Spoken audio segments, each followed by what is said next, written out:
Final segment of the show for today. We're talking to Dr. Bobby Lovett, and the issue is the Centennial celebration of Tennessee State University. And Dr. Lovett has already given us information relative to the status of education for both Africans and non-Africans in the state of Tennessee prior to 1912, when Tennessee State University was established. Let's talk about the establishment of that institution, Dr. Lovett. From your book, give us some information in terms of what you consider to be the most important developments and how you developed that part of the story of Tennessee State University. Well, as a historian, I've interpreted the history of Tennessee State University in 5 phases. First, as we'll mention, opening up June 19th in the summer of 1912. The second phase is when Tennessee State University develops into a 4-year institution. Normal school meant that MTSU, East TSU, Memphis State, TSU, they were 2-year colleges.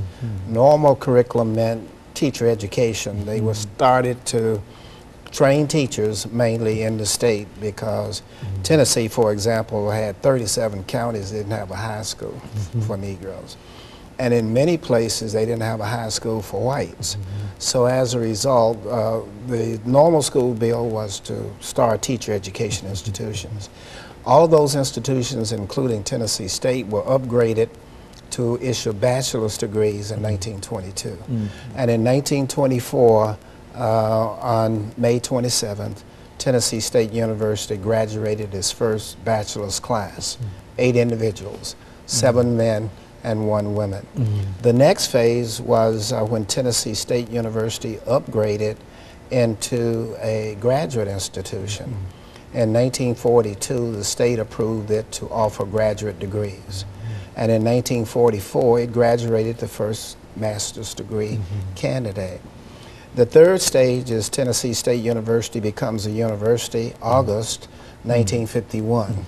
And the next stage, in May of 1969, the state agreed to drop those awful letters, A and I. A and I. They dropped agricultural and industrial, and it became simply Tennessee State University in May of 1969. The other phase is the merger of Tennessee State University with the University of Tennessee Nashville campus, and that happened on July 1st, 1979. And all of those phases are explained in the book, all the politics behind it. And then the last chapter of the book is a very long chapter because that's where the phrase "a touch of greatness" come from, is the prowess that TSU had in athletics. So sports is the very last chapter. Hopefully people will read that one very carefully.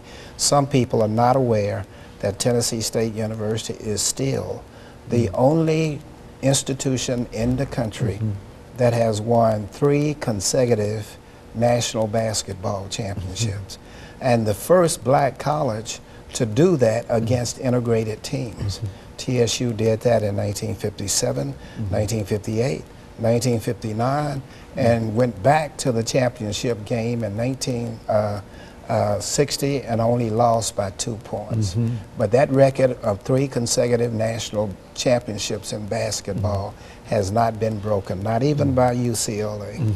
And of course, while you talk about basketball, you also near the period when we talk about the track, the Tiger Bells and the Olympic whatever. That is explained in that chapter. Yeah, because it's the only institution in the state of Tennessee that has won more than 31 Olympic medals, gold, silver, and bronze.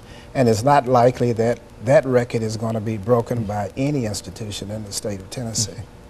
And so, so all of that information simply highlights the centennial celebration of Tennessee State University. What are some of the activities that have been planned and some of the things that you've been involved in, Dr. Lovett? Because I know that you've been all over the place dealing with a lot of things. Talk about the university, you know, has had a whole week of centennial celebrations and activities back in April 14th through the 21st. That meant bringing former presidents back, former student leaders back to the campus, They have done videos. There are still things going on to be done. But there were forums and just things almost every day that it was really a packed week. I attended as many of them as I could, and I participated in about 3 or 4.